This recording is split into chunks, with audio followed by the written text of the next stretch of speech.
Gabriel Yule, are you ready? Are you?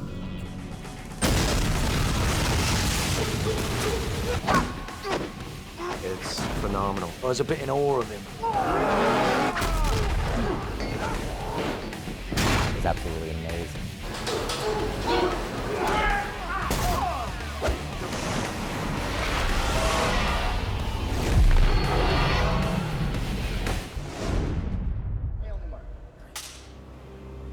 Jet, I think, is probably the best martial artist in the world. Who can be a better villain than himself? I think a few months ago, I received a script for Revolution. I think Jim Wang, they have a very interesting idea. Talk about a multiverse. Every universe in it is irrational, sloppy. I just try to make it rational. I just try to make it neat. I've always been a big fan, so I was a bit in awe of him. Sorry, Jet, no problem. I've seen all his films. I think Jet is a very soulful performer. A lot comes through with his eyes, and that was wonderful to work with and to see.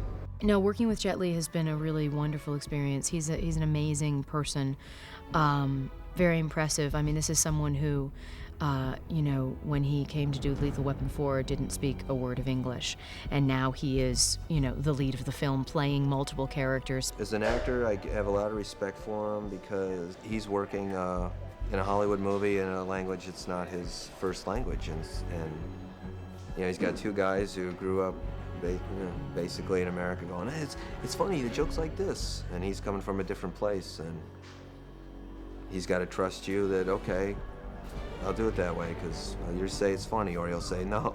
If I'm the 60 pounds, I do this.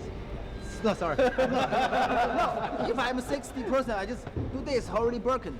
I know, but he died. The one thing he doesn't carry is an ego. He's as much of a deflated ego as you'd ever meet. Throw your head back a little. Yeah, like that. Yeah, like your eyes are there. That's good. Hold that. I thought it fun is took some picture. I don't know which universe it, but we just become this person, become this, change one day, become 6 jelly. He always says that, you can kill me, but don't touch my hair. A lot of the stuff that we was doing, he'd been fighting in the factory, and there's explosions, and he's smashing around, and the next time you see him, all his hair's perfect. Goes through the tunneler, his hair's perfect, and he says, whatever you do, don't touch my hair. That's the fun part. Judy, my hair stylist, works really hard. Every single movement, we need to clear my hair. Even the wormhole, have a big windy, go to the different universes. The wardrobe work and the pieces by pieces. My hair is perfect. Don't touch my hair. So I think the bad guy have to say, you can beat me up, but don't touch my hair. I will kill you. Jim and I never thought that we'd ever work with an international star of such magnitude with such an incredible talent. It was actually a movie that started with The Rock as the lead. The Rock chose to do The Scorpion King, and Todd Gardner, who was a partner over at Revolution, said, I'm gonna get you Jet Li, and it still fit. So from there, we kind of worked backwards. We got in a car and on a trip to Las Vegas, really thought about what the area of parallel universes, one versus another. There is not one universe. There are many. A multiverse. Matter is never destroyed, fully destroyed. So we thought that it'd be interesting that if there were parallel me's or you's in different universes, each of our cells are linked by sort of an energy wave. When one of us dies in the other universe, the energy still exists. It just gets redistributed amongst all the surviving ones. If I went to another universe, and which I would never do, kill the Jim in that universe, I wouldn't get any stronger. But if I went to that universe and killed myself, which I may be likely to do, I would assume that energy. Well, once James was involved, we wanted to sort of cast against type against what his character would be. You know, Jet has sort of a quiet demeanor, he's spiritual. So who are the opposites of him in terms of the agents who are going to come after him? This is your last warning. Get your hands where I can see them. Who the hell is this now? Well, I met up with Jim and Glenn before Christmas last year, and I expressed my interest in the movie, and I was more excited about this than, you know, probably anything that I've done. Eventually, they put up the white flag, surrendered, and they give it a part. The greatest thing about Jason was his enthusiasm. He's willing to try anything. It was painful. You know, the lower back isn't what it used to be. Jason's amazing, that's all I can say. He's done all but a few of his own stunts on this film. When we were at the factory, for instance, there was this one sequence where he had to walk on a pipe that's no more than 5 inches in diameter, and he's 15 feet off the ground with no pads, nothing. You know, he was always saying, hey, I can do that stunt. When we had to pull him back from, like, no, I can do that. And he said, no, that's why we have stunt doubles, because we don't want to get you hurt. I have a lot of energy. He really want to fight. I really want to fight. He have a very good physical ability. Jason originally, when we began training him, you know, we would give him just punches, not a lot of kicks. But Jason's like, no, I want to learn, you know, Chinese kung fu. I want to learn martial arts, you know. And Koi had him do like spinning kicks and jump front kicks and all that. Anything that sort of creates a bit of adrenaline, I subscribe to all the time. Yeah, all right. I'm in the best company, you know, I really am. I felt him. I felt me. It was me. People get older, Gabe. They don't get stronger. They don't get faster all of a sudden. Well, Carla is, you know, she's a joy. I mean, she's one of those performers who'll try anything you want to give them, and they take it and run with it. I have new nails. She's been terrific. She came in at the last minute. Not a big role, but it's extremely important. If you don't like her, if you don't believe in her, the whole thing falls apart. When we first meet her, she is one of the sexiest women you ever see. The second character I play, who's actually introduced first, is Mazzy, who is, you know, your quintessential femme fatale vixen. She's sort of a human version of Jessica Rabbit. I realized from the crew that was sort of the consensus, was Jessica Rabbit. The great thing about Carla is she has to play 3 characters of, you know, 3 different TKs in this movie. You know how we all have many sides. Some of our sides are just more extreme than others. And all 3 of them, you can see the same character but with different spins on it, and I think that's really a tribute to what she can do. The energy of life goes in a circle, in a perfect flow, balanced. That day, I first saw her in the clinic. I knew right away she was my center. She made me whole. One of the first things Jet said to me when he and I sat down to talk was, it's really important to me that this relationship is the heart, is that there is a humanity here, because if you don't care about the characters, who cares about how amazing the action is? Gabe! Oh my God. I'm okay. And that was such a wonderful thing to hear going into a project like this, where you know that the action is going to be spectacular, and you know that there are going to be all these wonderful, visually, you know, arresting sequences. But it's nice to also know that there hopefully will be sort of a heart behind it. Jet had some thematics that were important to him that he'd like to express in all the movies he did. Things need a balance. We see a lot of action films and they focus on the physical part more than the internal, inside, the philosophy, the power. You really need to use martial art to help the character develop, the character grow up. You have good Jet Li fighting bad Jet Li, so how do we distinguish the 2 different characters? So the audience can look at it and go, oh, you can identify one particular style with the good Jet Li and one particular style with the bad Jet Li. Koi came up with a style called Bakwa, which the fighter fights in a circle. It really goes well with his character because the good Jet Li, a character that tries to find his center. And then the other one is called Xin Yi. Xin Yi is a style where the fighter fights in a straight line, which goes very well with the bad Jet Li. He's the kind of guy that would not care about anything else, but just go straight forward and try to obtain what he wants. We put these 2 very opposing styles together, and it's very interesting to see how they all, come together. You know what? I mean, not getting He's a brilliant director. He doesn't come much sharper than Jim. You know, he gets you to do stuff, and he knows exactly what he wants. He's got a place for every piece, and he shoots a lot of coverage and a lot of pieces. Jim has every shot pre-planned, and I think he has an incredible sense of the film. So I found it a real challenge just to try to, stay in tune to that vision. But it truly has been a wonderful experience. It's funny because when he found out that James is Chinese, he's thinking, oh great, I get to work with a Chinese director in Hollywood because, I don't speak any English, I'm able to communicate with him in Chinese. So it'll be great, right? So when he met James Wong, he found out that James, speaks very little Chinese. She was like, huh? And then, but he's able to understand a lot. Also because he co-wrote the script, he has a real sense of a very, strong sense of the story. He's not someone who is directing, someone else's story. So that's nice because maybe there might be something that comes up that feels more organic if I were to alter the line slightly or change the action somewhat. Directors who are very confident in their work, I find that they are the more collaborative directors generally. Everybody know we stand in the same boat. We want the movie is very exciting, very entertainment, very interesting. So I think he's a very nice guy to work with. Now what I'd like to do is something that looks like you make in the movie. Okay. The Spider-Man, have they wrapped yet?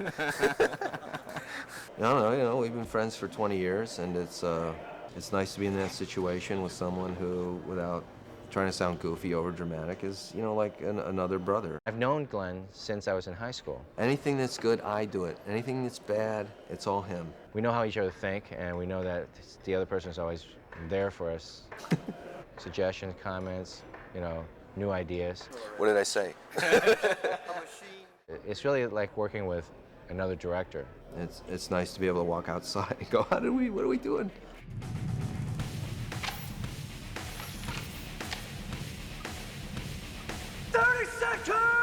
I'm absolutely amazed with what I've seen. Shit. It'd be great if we could do it all again.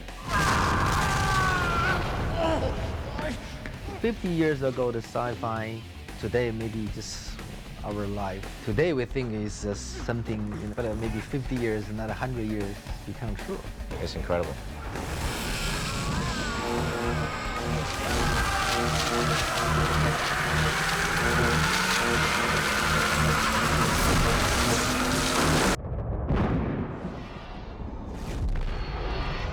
We wanted to stage an outstanding fight, and that just by itself there is a challenge. The system is different. American, the director, have a lot of power to do this. Of course, they need a studio proof. Hong Kong sometimes they have a lot of freedom. They do this. They don't need a studio proof. They just do this, do whatever they want right away. They change this. Both sides have good thing, both sides have bad thing. On this film, it's a little bit different than most. I've worked very closely with Corey Ewing, who is the fight choreographer. What we do is we'll go in together and we'll talk about it, and Corey's been wonderful in terms of looking for other input, and we'll toss around ideas together. I'm actually very amazed. I mean, Corey comes up with some very creative, different types of fights that I haven't seen in the past. This movie is a little different than other martial arts movies that you've seen. We try to keep the wire technique to a minimum. We utilize more of Jet Li's martial arts ability. He's so good at it. The audience wants to see the way he fights. Corey is a very close friend of mine, and so we know each other very well. He knows what I can do. I know what the best way to choreograph the movement. So that's why we always work together. Okay. Just given the nature of this film, rehearsals are essential. So I'll go out and videotape some rehearsals and run them by Jim, and then we'll talk some more, and we kind of fine-tune it to the point where then he'll sign off on it, and then we'll go shoot it. Usually we decide all the movement, then let the stuntman to test test some reaction, safe, not just for me, even for my partner or the other person fight with me. We need to show our actor, show to the director, it's safe to do days, then I decide to do it. Jet is very smart with action. I mean, you tell him, something, and instantly he gets it. He's very quick. And so at that point, we'll look at it and say, how can we enhance this? And we do that through our technology, using various types of, wire gags, pneumatic ratchets, and so forth. So it's kind of a combination of East meets West, and I think it's worked out quite well. You can't really show you moving as fast as being able to dodge bullets unless we stretch the time, right? Director James Wong wanted to save the bad jelly and the good jelly's confrontation to the very end. And that is the first time that they come together on that catwalk. And because the catwalk is really high up, it's like 20, 30 feet up in the air, and it's really narrow too. So there's a lot of danger involved. And we have, Jet and our stunt guys, rehearsed a lot of times. So they're comfortable with the surrounding, just because it's so high up, and we can't have them on safety wire because they need to move and they need to do all these fights. Usually for big action movie, it takes 2 weeks to finish the whole ending scene. We took 4 weeks, only the one scene, 4 weeks. YOLO! You came here for me. Now I'm here for you.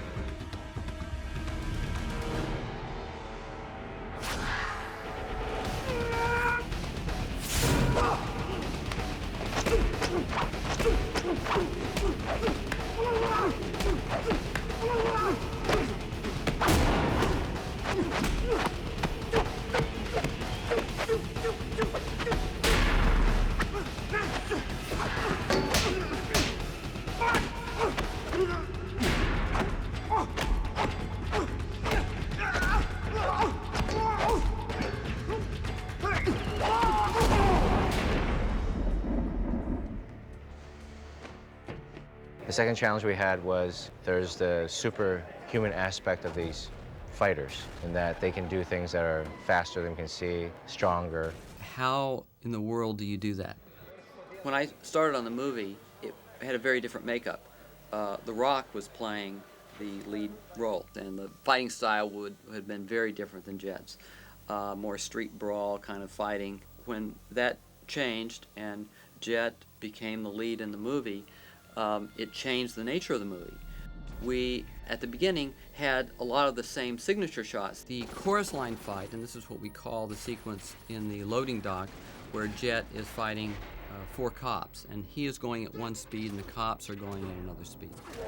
The first thing we tried was actually having live actors, and we had one actor being hit and being photographed at 120 frames a second, and then looking at that playback and then having the actor who's going at normal speed hit the points at the right point, so he looked like he was being hit in high speed and slow speed, and putting those together.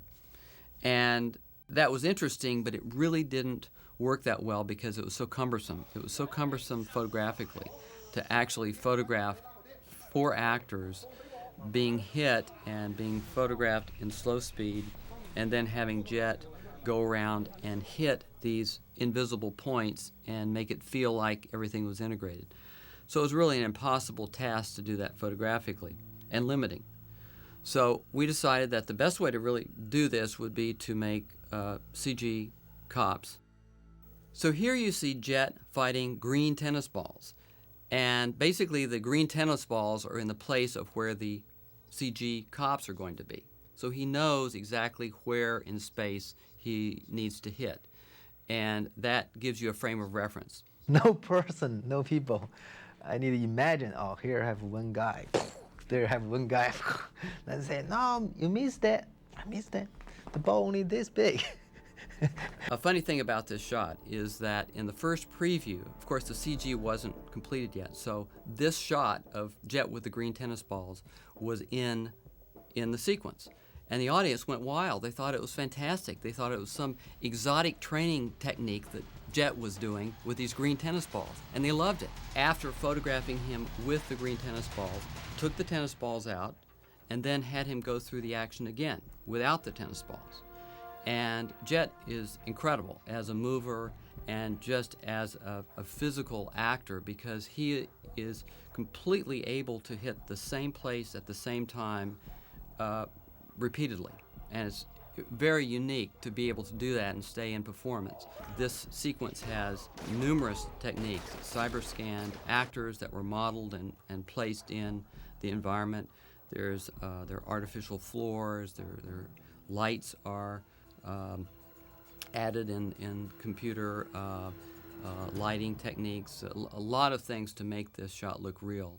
And really the essence of it and the whole thing you want to take away from it is that Jet is fighting at one speed and everyone is reacting very slow, and so slow that they can't keep up with it. So as they move around, he is just able to punch them in the head or hit them in the gut or flip them and do that with ease because he is so fast.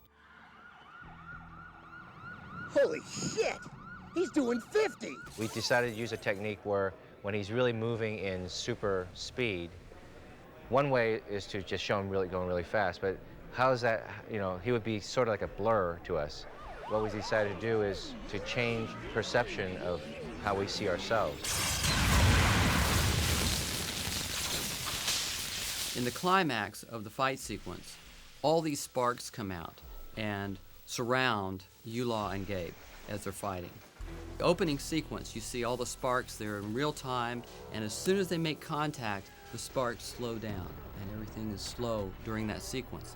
So to do that, we needed to photograph Jet and his stunt double at 24 frames a second, normal speed as they're fighting, and the background we had to shoot at 120 frames a second, so it would appear to be very slow. Now, we had sparks all over the place, and sparks hitting them and sparks surrounding them.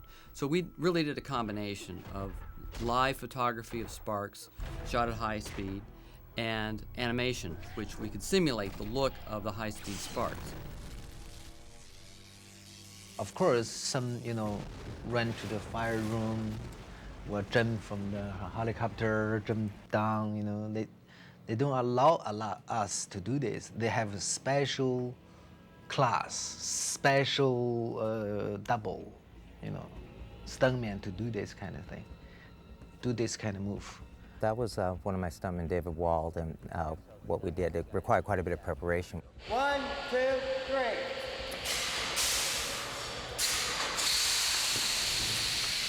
I believe we had 5 propane mortars in that sequence. Basically a propane accumulator tank, and on cue we release a set amount of propane. We're going to try 30 pounds first here and try to blow a fireball right up behind the guy when he's being ratcheted out of the picture. Gives you a very intense, large fireball, but it dissipates rather quickly. We had our stuntman, David, in a complete fire suit. He was on his own internal air supply, and he was wearing a life mask that resembled Jet. So the rigging and the preparation for that, it takes quite a while to get it to that level, because the temperature actually exceeded 1,000 degrees right at the mouth of the nozzle, and he was no more than 6 feet away from that. So, and timing is critical, because once he's all suited up and ready to go, he only has about 1.5 minutes of air, which sounds like a lot considering the gag only lasts a few seconds, but by the time you zip up the clothing and get everything ready, roll all the cameras and so forth, you've used up about 1 minute of that 1.5 minutes.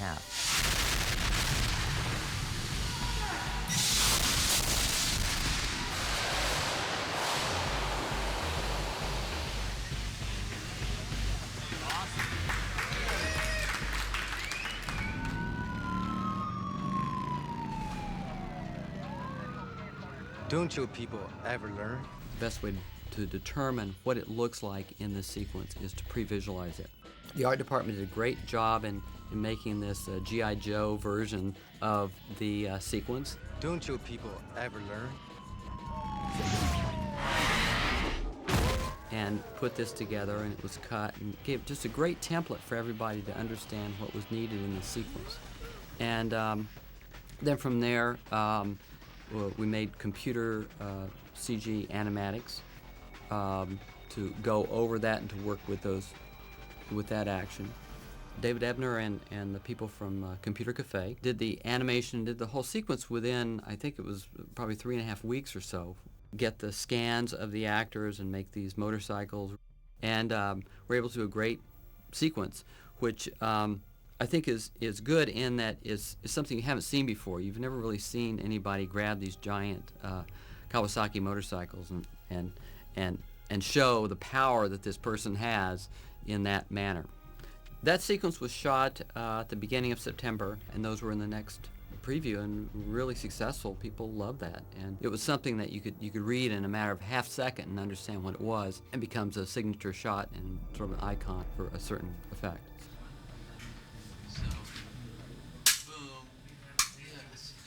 The bullet cam shot, this was the first shot that we did. This was in the first day or two of photography. Oh yeah, you did a great job. We're putting it on the B-roll. We got it. We had to have a camera move that was slow enough to not be dangerous, but he needed to look like he's moving slowly. So we photographed this at, I think, 36 frames a second. The final result is the camera is moving somewhat rapidly towards him, but he is moving slow. And we altered the frame rate so he would move fast, slow, and fast. And then the camera moves over to the right and goes through the window. And there's actually a cut at that point in time, and then we take a panorama of that environment and then move the camera over it.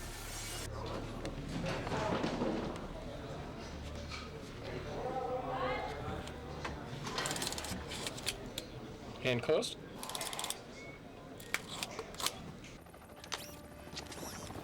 Randomly, a wormhole that is microscopic can appear anywhere. The ability to open it, I think, 4 feet would take more energy than what exists in the universe. Since we can't really open the microscopic wormhole, we decided to destroy or disassemble our characters or the people that we want to travel through the wormhole. It's not a gentle beam me up from one place to another at all. It's very violent, and it's shaking, and it has a sense to it, a sense of violence that you only want to do this maybe once in your life, and that's the last time you'll ever do it again. We needed a 3-dimensional representation of Jet, so we use cyber scanning to do that. And this device actually records many points on Jet's face and gives a 3-dimensional model of Jet, his body, and his face. And that can then be manipulated in the computer in numerous ways. Is this going to be an issue, being in black? As you can see, when you cyber scan, because black absorbs the laser, and it needs to reflect off that surface to really capture a scan, we had to make all the costumes in white. And as you see, here are the cop outfits in white, and the laser can then bounce off that surface, and the computer can read where that is and give us a good scan. Film is evolutionary, and the whole process of making films is evolutionary. First time we looked at the reformation, we're looking up at the ceiling of this place called the clean room, and the three guys are coming almost as if they're on a carousel. Now, once we started working with that, it became apparent that that perspective didn't really work that well. When they were reforming, the fact that you were looking up and they were coming towards you had a certain dynamic to it, but it just didn't quite feel right.